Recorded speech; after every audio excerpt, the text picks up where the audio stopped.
Hello friends, आप Mukesh Goyal. I hope कि आप सारे बहुत अच्छे हैं। और फ्रेंड्स, आज हम बात करेंगे यूजीसी नेट के पेपर 1 है जो उसके एमसीक्यूज़ के बारे में बात करेंगे। इससे पहले आपको एक इन्फॉर्मेशन दे देता हूं कि यूजीसी नेट का जो पेपर 1 है, जो कंपलसरी पेपर है, उसके रजिस्ट्रेशन ओपन है। अगर आप विलिंग हैं तो रजिस्ट्रेशन करवा सकते हैं। और पेपर 2 किसी का अगर इन्वायरमेंटल साइंस हो, कोड नंबर 89, तो उसके भी रजिस्ट्रेशन ओपन है। अगर विलिंग है तो रजिस्ट्रेशन करवा सकते हैं। एक अपना अदर यूट्यूब चैनल है इन्वायरमेंटल साइंस विद SWMG, वहाँ कोर इन्वायरमेंटल साइंस आप जाके देख सकते हैं। ठीक है, चलो हम बात करते हैं पेपर 1 के MCQs के बारे में। ठीक है, पहला क्वेश्चन है identify the non conventional learning programs. आपको गैर परंपरागत लर्निंग प्रोग्राम बताने हैं। ये जो क्वेश्चन है ये हायर एजुकेशन में आपका conventional non conventional learning program के बारे में एक टॉपिक है, वहाँ से है। ये क्वेश्चन टीचिंग एप्टीट्यूड में भी पूछा जा सकता है एक तरह से, और हायर एजुकेशन में भी पूछा जा सकता है। ठीक है, तो हमें क्या करना है, जो गैर परंपरागत लर्निंग प्रोग्राम्स हैं उनके बारे में बताना है कि इन ऑप्शंस में से कौन सा है। गैर परंपरागत नॉन कन्वेंशनल का मतलब ऐसे प्रोग्राम जो पहले से नहीं चलते हुए आ रहे थे, सामान्यतः ऐसे डिग्रियां जो हमने नहीं करी हो, ठीक है ना, जो सामान्यतः नहीं होता हो। इसी क्वेश्चन को मैं हिंदी में दिखा देता हूं, ज़्यादा अच्छे से आपको और अच्छे से समझ में आ जाएगा। ये क्वेश्चन क्या कह रहा है, गैर पारंपरिक जो शिक्षण प्रोग्राम है उसके बारे में आपसे पूछा है। ठीक है ना, जो प्रोग्राम ऐसे एजुकेशन जो हम परंपरागत रूप से लेते हुए नहीं आ रहे हैं। ठीक है ना, तो आप बताना। चलो, क्या आप जीरोंटोलॉजी पढ़ते हुए आ रहे हैं? जीरोंटोलॉजी वृद्धा के बारे में, एजिंग के बारे में, कि जब एज होती है, ठीक है ना, उम्र जब होती है, ओल्ड एज हो जाती है, तब उनकी साइकोलॉजी में, उनमें क्या क्या चेंजेज आते हैं, इस तरह की स्टडी आपने की है क्या? इस तरह की कोई डिग्री करी है, या ऐसा कोई परंपरागत से चला हुआ आ रहा है? नहीं आ रहा। तो एक तो ये हो गया, ठीक है ना, ये नॉन कन्वेंशनल है, गैर परंपरागत है। साइकोलॉजी तो आप पढ़ते हुए आ रहे हो, तो ये तो कन्वेंशनल हो गया, परंपरागत हो गया। ठीक है, तो ये कन्वेंशनल है, तो ये इस क्वेश्चन के लिए नहीं आएगा। एथिकल हैकिंग मतलब हैकिंग करना, वो भी नैतिक रूप से, सिक्योरिटी चेक करने के लिए ये भी की जाती है। तो क्या हम जनरली ऐसी चीज़ करते हैं, ऐसे कोर्स करते हैं, ऐसे प्रोग्राम करते हैं? नहीं करते। तो ये भी नॉन कन्वेंशनल हो गया, ये भी ले लो। एंथ्रोपोलॉजी तो बहुत से बच्चे पढ़ते हैं। एंथ्रोपोलॉजी तो कन्वेंशनल में आ जाएगा, परंपरागत में आ जाएगा। ठीक है, जो परंपरागत रूप से पढ़ते हुए आ रहे हैं। तो और पैट ग्रूमर्स, इसके बारे में हम कहाँ पढ़ते हैं? ये मतलब अभी एक नया ट्रेंडिंग में है। ये कन्वेंशनल नहीं है, ये नॉन कन्वेंशनल है, यानी कि डॉग वगैरह की केयर करना, इस तरह की जो पैट ग्रूमर्स जो होते हैं, पैट ग्रूमिंग के बारे में पढ़ाना। तो ये जो तीनों हैं, कौन कौन सा? जीरोंटोलॉजी, एथिकल हैकिंग और पैट ग्रूमर्स, ये नॉन कन्वेंशनल है, गैर परंपरागत है, गैर पारंपरिक है, ऐसे चलते हुए नहीं आ रहे ये प्रोग्राम्स। लेकिन साइकोलॉजी और एंथ्रोपोलॉजी ये तो क्या है, कन्वेंशनल है। तो इसका ऑप्शन क्या चला जाएगा? 1, 3 और 5 is the non conventional learning program. आप समझ में आ गई होगी आपको। बिल्कुल चित्त को रिलैक्स रखे, शांति से सुनना है, किसी चीज की कोई टेंशन नहीं लेनी है। ठीक है, 1, 3 और 5 इज द राइट आंसर, ये आ गया। ठीक है, यही आपको पहले इंग्लिश में क्वेश्चन मिलेगा, फिर वही क्वेश्चन हिंदी में। ठीक है ना, तो दोनों मीडियम पढ़ पाए अच्छे से। तो इसमें वृद्धावस्था, एथिकल हैकिंग और पैट ग्रूमर्स हो जाएगा। ये दोनों क्या है? ये पारंपरिक है। ठीक है, तो ये नहीं होगा। तो राइट आंसर क्या चला जाएगा? राइट आंसर अपना चला जाएगा 1, 3 और 5। बात समझ में आ रही है आपको? चलो, 1, 3 और 5। नेक्स्ट क्वेश्चन की बात करते हैं। बड़ा अच्छा क्वेश्चन है, टीचिंग एप्टीट्यूड का ही क्वेश्चन है। इसमें लिखा हुआ है the phrase TL model of teaching implies that, यानी कि शिक्षण के जो वाक्यांश है T और L मॉडल का अर्थ क्या है? TL जो मॉडल है टीचिंग का, उसका अर्थ क्या है, ये पूछा है। ठीक है, तो पहला ऑप्शन क्या कहता है? Teaching and learning are independent acts, यानी कि शिक्षण और सीखना दोनों स्वतंत्र कार्य है। दोनों स्वतंत्र तो नहीं है, सीखना और सिखाना, यानी कि शिक्षण और सीखना स्वतंत्र नहीं है भाई, इंडिपेंडेंट नहीं, ये तो डिपेंड होते हैं, एकदम इंटीग्रेट होते हैं। ठीक है ना, टीचिंग एंड लर्निंग आर क्या है? इंटीग्रली रिलेटेड एक्ट्स, ये ठीक है। इंटीग्रली क्या होता है? रिलेटेड होते हैं, ये बात ठीक है। यानी कि जो शिक्षण होता है और जो सीखना होता है वो अभिन्न रूप से संबंधित कार्य है, दोनों संबंधित होते हैं ना। अरे संबंधित होता है टीचिंग और लर्निंग, बिल्कुल जुड़े हुए होते हैं। मेरी बात समझ नहीं रहे? चलो, स्वतंत्र नहीं होते। तो इसका ऑप्शन सीधा सा ही दिख रहा है, टीएल मॉडल का अर्थ यही है, शिक्षण और सीखना अभिन्न रूप से संबंधित कार्य है, ठीक है ना। यानी कि teaching and learning is the integral, ठीक है ना, ये ध्यान रखना है, ठीक है। या टीचिंग एम्स एट लर्निंग, और ये तो फिर जाएगा ही नहीं, बेस्ट ऑप्शन यही चला जाएगा, ठीक है। बात समझ में आ रही है कि नहीं आ रही, प्लीज़ बताना, ठीक है। और खुश रहा करो, कोई दिक्कत नहीं है, सब टेंशनें दूर होगी, सब अच्छा होगा, सब बहुत बढ़िया होगा। बस अपने आप को पॉजिटिव रखें, अपने आप का ध्यान रखें, फैमिली का ध्यान रखें, अपने दिमाग को ठीक रखें, सब बहुत बढ़िया होगा, ठीक है ना। जो समस्या है उनका समाधान भी होता है, लेकिन अच्छे से करने से, ठीक है। चलो बात करते हैं। Which of the following are said to be style related competencies of an effective teacher, यानी कि जो इफेक्टिव टीचर है, प्रभावशाली शिक्षक है, उसके बारे में पूछा है कि उसके कौन कौन से एक तरह से लक्षण होंगे। एक तरह से ये बात पूछी गई है, सीधा साधा सा मतलब है प्रभावशाली टीचर के बारे में, ठीक है ना। इसी क्वेश्चन को मैं आपको हिंदी में दिखा देता हूँ, फिर हिंदी वालों को बहुत अच्छे से समझ में आ जाएगा। निम्नलिखित में से किसे एक प्रभावी शिक्षक की शैली संबंधी योग्यता कहा जाता है, यानी कि कौन कौन से गुण होंगे तो उसको प्रभावी शिक्षक की तरह देखा जाएगा, यानी कि उसकी शैली बहुत प्रभावी है, ठीक है ना। इसमें से आपको उन चीज़ों को छांटना है, ठीक है ना। तो पहला क्या कह रहा है, पहला कह रहा है organise demeanour which means being orderly, clear and in control. ये तो बहुत सही बात है। इस बात का मतलब एकदम शुद्ध हिंदी में अगर बात करें इस ऑप्शन का, तो एकदम शुद्ध हिंदी क्या है इसका, ये कह रहा है कि संगठित मर्यादा, जिसका अर्थ है व्यवस्थित, स्पष्ट और नियंत्रण में, मतलब एकदम चारित्रिक रूप से काम करना, मर्यादित रूप से काम करना, व्यवस्थित ढंग से काम करना, स्पष्ट काम करना और बिल्कुल कंट्रोल्ड वे में काम करना। तो एक इफेक्टिव टीचिंग की बात या इफेक्टिव टीचर की बात होगी कि नहीं होगी? होगी, ये तो बिल्कुल राइट है। सेकेंड ऑप्शन क्या कह रहा है, literacy which implies general knowledge as well as good at reading and writing, ठीक है ना। जो साक्षरता होती है वो क्या कहता है, जनरल नॉलेज का अच्छा ज्ञान हो और रीडिंग और राइटिंग का अच्छा ज्ञान हो, ऐसी बात है, ये ठीक नहीं है, ठीक है ना। ये बात ठीक नहीं है, क्योंकि मेनली देखो, ये लिटरेसी के बारे में भी ठीक है, लिटरेसी में आता है कि आपको पढ़ना लिखना आता हो, लेकिन यहाँ पे तो इफेक्टिव टीचर की बात पूछिए कि प्रभावशाली कौन सा है, तो यहाँ पे लिटरेसी का कोई ऑप्शन जाने की गुंजाइश नहीं है, ठीक है ना। तो ये ऑप्शन नहीं जाएगा, ठीक है। उसके बाद में है self efficacy which refer to person self perceived capacity to perform a task. बहुत अच्छा क्वेश्चन है। सी ऑप्शन क्या कह रहा है, सी ऑप्शन भी नहीं जाएगा, बिल्कुल नहीं जाएगा। सी ऑप्शन कहना क्या चाहता है, इसको बिल्कुल हिंदी में देखते हैं, ठीक है ना। सेकंड तो क्या था, साक्षरता का तात्पर्य सामान्य ज्ञान के साथ साथ पढ़ने की लिखने की अच्छा है, ये गलत हो गया। थर्ड क्या है, आत्म प्रभावकारिता, जो किसी कार्य को करने के लिए किसी व्यक्ति की आत्म कथित क्षमता को संदर्भित करती है। नहीं, आत्म कथित संदर्भित हमें नहीं कुछ लेना है। एक्चुअली में ये ऑप्शन चला जाता अगर नीचे 3 का कुछ होता तो, ठीक है ना। अभी हमें सिर्फ 2 में चूज करना है, और टीचिंग एप्टीट्यूड एक तरह से साइकोलॉजिकल बेस्ड होता है पूरा का पूरा, तो आपको जो बेस्ट ऑप्शन होते हैं वो चूज करना होता है, ठीक है ना। तो मुझे ए तो सबसे बेस्ट लगा। उसके बाद अगर डी को देखो, लचीलापन, जिसका अर्थ है संवेदनशील और उदार होना, ये बहुत अच्छी इफेक्टिव टीचिंग की बात है, बहुत प्रभावशाली टीचर की बात है। वो फ्लेक्सिबल है, संवेदनशील है और उदार है, बहुत अच्छी बात है, डी चला जाएगा। तो ए और D is the right answer. चलो मैं इसी को इंग्लिश में दिखा देता हूं, प्लीज कंफ्यूज मत हो जाना, हमें हर एक लैंग्वेज में देखना होता है। Flexibility which means being sensitive and lenient, ये बहुत सही बात है, ठीक है, ये भी ठीक है। इवेल्युएटिंग एंड प्रोवाइडिंग फीडबैक, ठीक है ये भी, लेकिन बेस्ट ऑप्शंस में ए और D is the right answer. तो ए और D is the right answer, ठीक है। बात समझ में आ गई कि नहीं आई? बहुत अच्छा क्वेश्चन है। इस तरह के क्वेश्चंस आते हैं, थोड़ा सा पजल आप हो रहे होंगे। यहाँ पे इफेक्टिव यानी कि प्रभावशाली टीचर यानी कि शिक्षक के बारे में पूछी है कि कौन कौन सी बात होनी चाहिए। तो ये एक तो क्या है, organise demeanour which means being orderly, clear and control, एक तो ये ऑप्शन जाएगा इनमें से जो बेस्ट ऑप्शन है, और एक डी जाएगा flexibility which means being sensitive and lenient, ये बेस्ट ऑप्शन में से है इसमें से, तो ये चला जाएगा ए और D is the right answer. बात समझ में आ रही है ना? चलो वेरी गुड, ठीक है, हिंदी में भी समझ में आ गई होगी। चलो नेक्स्ट क्वेश्चन की बात करते हैं। नेक्स्ट क्वेश्चन क्या कहता है, आगे वाला क्वेश्चन भी बहुत शानदार है, ठीक है, एकदम छोटा सा क्वेश्चन है लेकिन बड़ा शानदार है।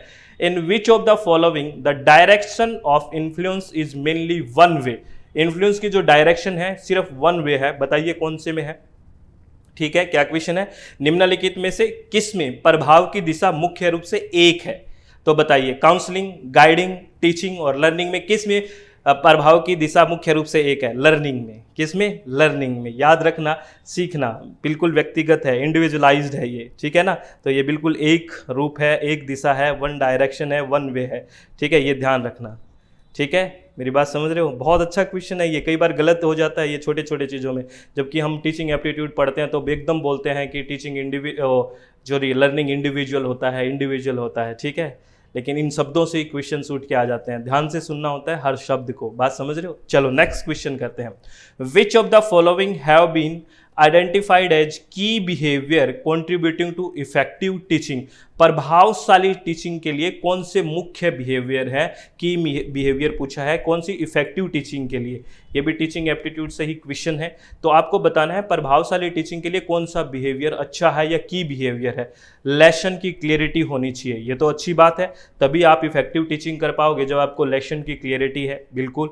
इंस्ट्रक्शनल की वैरायटी होनी चाहिए, जितना ज़्यादा इंस्ट्रक्शन की वैरायटी होगी, जितना आप अच्छे से समझा पाओगे, इंस्ट्रक्शन देने के तरीके चेंज करोगे तो उतना ही ज़्यादा क्या होगा, उसको समझ में आएगा। इंस्ट्रक्शन जितने अच्छे से दी जाएगी तो इंस्ट्रक्शन में वैरायटी होना अच्छी बात है। Using student idea and contribution, इतना अच्छा ऑप्शन नहीं है। इंगेजमेंट इन लर्निंग प्रोसेस, ये बहुत अच्छा है, क्योंकि आप किसी को सिखाने में पूरा इंगेज कर लो, इसका मतलब आपकी टीचिंग इफेक्टिव है, तभी तो इंगेज होंगे। Very good. स्ट्रक्चरिंग तब पहले ऑप्शन तो देख लेते हैं कितने चूज करने हैं। इतना बेस्ट ऑप्शन नहीं है, क्योंकि कौन सी स्ट्रक्चर की बात कर रहा है हमें नहीं पता। तो ए, बी और डी तो होगा ही होगा, और मुझे लगता है 3 में से ही देना है, तो बाकी को तो हमें झंझट में पढ़ना ही नहीं। A, B and D is the right answer. ये आ गया बस। एलिमिनेशन मेथड भी तो कोई मेथड होता है, अभी के चक्कर में पड़ जाओ, आपको ए बी डी चूज कर ही लिया, उसके सामने क्या मतलब, क्यों टाइम वेस्ट कर रहे हैं हम? मेरी बात समझ रहे हो कि नहीं समझ रहे? अरे समझ रहे हो ना। चलो अच्छे से चित्त को रिलैक्स करके शांति से हर एक बात को देखना है। इसी क्वेश्चन को मैं आपको हिंदी में दिखा देता हूँ फ्रेंड्स। ये क्वेश्चन हिंदी में क्या कहता है? निम्नलिखित में से किसकी पहचान प्रमुख व्यवहार के रूप में की गई है ताकि प्रभावी शिक्षण में योगदान हो? एक तो पाठ की स्पष्टता होना चाहिए, निर्देशात्मक में विविधता होनी चाहिए, और सीखने की प्रक्रिया में व्यस्तता होनी चाहिए, इंगेजमेंट होना चाहिए। ये हो गया ए, बी और D is the right answer. बात समझ में आ रही है? चलो वेरी गुड, ए, बी और D is the right answer, ठीक है। चलो नेक्स्ट क्वेश्चन की बात करते हैं। नेक्स्ट क्वेश्चन क्या कहता है? अच्छा, स्टेटमेंट के क्वेश्चन बहुत अच्छे हैं, बहुत आते हैं, असर्शन रीजनिंग के भी, और बहुत अच्छे क्वेश्चन होते हैं। असर्शन रीजनिंग और स्टेटमेंट से बड़े अच्छे क्वेश्चन पूछे जाते हैं। चलो इस क्वेश्चन को भी करके बताओ, ये भी टीचिंग एप्टीट्यूड से क्वेश्चन है। In order to be effective teaching and testing must be together. ये कह रहे हैं कि प्रभावशाली होने के लिए टीचिंग और टेस्टिंग साथ साथ होनी चाहिए। ये बात तो बहुत अच्छी है, टीचिंग और टेस्टिंग साथ साथ होनी चाहिए, ठीक है। Feedback doesn't form an essential component of formative assessment. जो हम फॉर्मेटिव या जिसको कंटिन्यू असेसमेंट भी बोलते हैं, इसके अंदर फीडबैक है वो असेंशियल कंपोनेंट नहीं है। क्यों नहीं है भाई?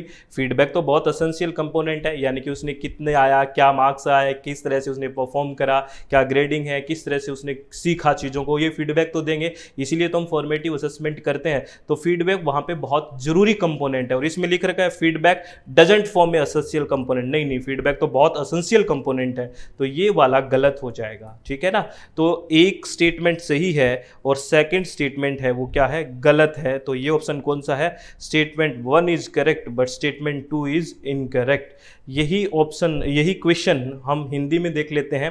हिंदी में क्या कहता है? नीचे दिए गए 2 कथन है, प्रभावी होने के लिए शिक्षण और परीक्षण एक साथ होना चाहिए, ठीक है। प्रतिक्रिया स्वरूपात्मक मूल्यांकन का एक अनिवार्य घटक नहीं है। नहीं है, अनिवार्य घटक है। तो एक ठीक है, 2 गलत है। इसमें नहीं लिख रखा है लेकिन है, ठीक है ना। तो दूसरा गलत है। ये हो गया ये क्वेश्चन, ठीक है। मेरी बात समझ में आ रही है? चलो वेरी गुड। आगे वाला क्या क्वेश्चन है? Which of the following are objective of a performance appraisal system? Performance appraisal system यानी कि कोई परफॉर्म कर रहा है, उसका मूल्यांकन करते हैं, तो वो क्यों करते हैं, उसका पीछे ऑब्जेक्टिव क्या है। कोई भी परफॉर्म करता है, जैसे मैं परफॉर्म कर रहा हूँ, या आप किसी भी कंपनी में, किसी ऑर्गेनाइजेशन में है, आप परफॉर्म कर रहे हैं, आपका जो मूल्यांकन किया जाता है, अप्रेजल किया जाता है, उसके मुख्य ऑब्जेक्टिव क्या है, क्यों किया जाता है, इसकी बात पूछी है, ठीक है। तो आपको बताना है। चलो मैं इसी क्वेश्चन को आपको पहले हिंदी में दिखा देता हूँ, फिर आपको बहुत अच्छे से समझ में आ जाएगा, हिंदी मीडियम स्टूडेंट्स को भी। निम्नलिखित में से कौन सा एक प्रदर्शन मूल्यांकन प्रणाली के उद्देश्य हैं? प्रदर्शन मूल्यांकन होता है, जो प्रदर्शन कैसा कर रहा है उसका जो मूल्यांकन सिस्टम होता है उसके उद्देश्य क्या हैं? तो बताइए उसके क्या क्या एम है, क्यों किया जाता है ऐसा। चलो इंग्लिश में चलते हैं, क्यों किया जाता है ऐसा देखते हैं। तो सबसे पहले क्यों किया जाता है? To help in employee in finding out his or her own strength and weakness. पहली बात तो इसलिए किया जाता है कि जो काम करने वाला है उसकी अपनी क्या क्या वीकनेस है, क्या क्या स्ट्रेंथ है, इससे पता लग जाएगा। तो ये बात तो ठीक है, इसीलिए तो करते हैं। दूसरा, to help in creating desirable organisational ethos, यानी कि हम जो वांछनीय है किसी भी ऑर्गेनाइजेशन में, जो नैतिकता या जो चाहते हैं वो ला सकें। और वो तभी तो लाएंगे जब परफॉर्मेंस अप्रेजल करेंगे कि किस तरह से काम हो रहा है, उनका मूल्यांकन करेंगे। तो ये भी बात ठीक है। इसी के ऑप्शन में हिंदी में दिखा दूंगा, बिल्कुल टेंशन मत लेना, ठीक है। To help in identifying people और for the purpose of motivating and training them for new roles, बहुत अच्छा ऑप्शन है ये। आगे देखते हैं। टू हेल्प इन डिस्टिंग्विशिंग, ये भी अच्छा है ना। To help in identify people, ऐसे लोगों की पहचान करना, ठीक है, और उनको मोटिवेट करना और उनको ट्रेनिंग करना नए रोल के लिए। क्योंकि जब उनको पता लग जाएगी कि इनकी क्या स्ट्रेंथ है, क्या वीकनेस है, यही पता करने के लिए आप करते हो, तो आपको पता लग जाएगा कि इनसे क्या नया काम करवाना है, इनको कैसे ट्रेनिंग देनी है, सब चीज़ें, उनकी वीकनेस पता लग गई आपको, तो ये भी ठीक है। To help in distinguishing the non performant from performer, ना, ठीक है, कि अलग करना परफॉर्मर और नॉन परफॉर्मर को, नहीं, उनको सुधार करना है। To enable learner to understand the weakness in the system, system की वीकनेस की बात नहीं हो रही, ये बात हो रही है एम्प्लॉय की, जो काम कर रहा है उसकी। तो ए, बी और C is the right answer. बात समझ में आ रही है कि नहीं आ रही? ए, बी और C is the right answer. इसी क्वेश्चन के ऑप्शन हम हिंदी में देख लेते हैं, क्या कहते हैं हिंदी में। चलो हिंदी में देखते हैं। किसी कर्मचारी को उसकी खुद की ताकत और कमजोरियों का पता लगाने में मदद करना, ठीक है। वांछनीय संगठनात्मक लोकाचार बनाने में मदद करने के लिए, ठीक है। उन्हें नई भूमिकाओं के लिए प्रेरित करना और प्रशिक्षित करने के उद्देश्य से लोगों की पहचान करने में मदद करना, ठीक है। ये तीनों ऑप्शन चले जाएंगे और चौथा और पांचवा नहीं जाएगा। गैर कलाकारों और कलाकारों से अलग करने में मदद करना, ठीक है ना। प्रणाली में कमजोरी को समझने के लिए शिक्षार्थियों को सक्षम करना, नहीं, सिस्टम की कमजोरी की हम बात नहीं करते हैं। तो ए, बी और C is the right answer. बात समझ में आ गई? ए, बी, सी ओ इज द राइट आंसर। तो ये सारे क्वेश्चन है, मोस्टली टीचिंग एप्टीट्यूड के क्वेश्चन है ये। इनको आप अच्छे से करना, बिल्कुल चित्त को रिलैक्स करके, मन की शांति से सारे क्वेश्चन करना। और फ्रेंड्स, किसी भी चीज़ की कोई भी आपको टेंशन नहीं लेनी है, मेरी बात समझ रहे हो। हमेशा अपने आप को पॉजिटिव रखना है। हालात बहुत ज़्यादा ठीक नहीं है, ठीक है ना, लेकिन ठीक है, जो सिचुएशन आई है उसको हम सब मिलके देख रहे हैं, मिलके अच्छे से लड़ रहे हैं और अपना एक दूसरे का सहयोग करते रहें। अपने आप को पहले सुरक्षित रखना बहुत ज़रूरी है, तभी हम और चीज़ों का ध्यान रख पाएंगे। मेरी बात समझ रहे हो? जब आप ठीक रहोगे तभी तो दूसरों के, ज़्यादा इमोशनल होने की ज़रूरत नहीं होती है। इमोशनल के साथ साथ प्रैक्टिकल होना बहुत ज़रूरी होता है। ऐसा नहीं है कि घर में किसी को भगवान ना करे अगर कोई कोविड पॉजिटिव है, कोरोना हो भी गया है, तो ऐसा नहीं है कि बिल्कुल इमोशनल होकर रोना धोना शुरू और चीज़ों को ध्यान नहीं देना। इससे तो सामने वाले की तबीयत और बिगड़ेगी। आपको सेल्फ मोटिवेटेड रहना है, कोई दिक्कत नहीं है। अगर ढंग से सारी चीज़ें की जाए तो बिल्कुल अच्छे से सारी चीज़ें होती भी हैं, ठीक है। उपचार भी होता है, ट्रीटमेंट भी होता है, लेकिन ढंग से बिल्कुल आप, अगर आप कॉन्फिडेंट है, अगर आपका चित्त रिलैक्स है, मन शांत है, तो सारी चीज़ें हो जाएगी। आपको मैनेज करना आना चाहिए, मुझे लगता है, ठीक है ना। बहुत सारी चीज़ें दिक्कत चल रही है, लेकिन लड़ना तो है, दिक्कत से भाग के हम कहाँ जाएंगे। मेरी बात समझ रहे हो? तो अपने आप को खुश रखें, अपने आप को रिलैक्स रखें।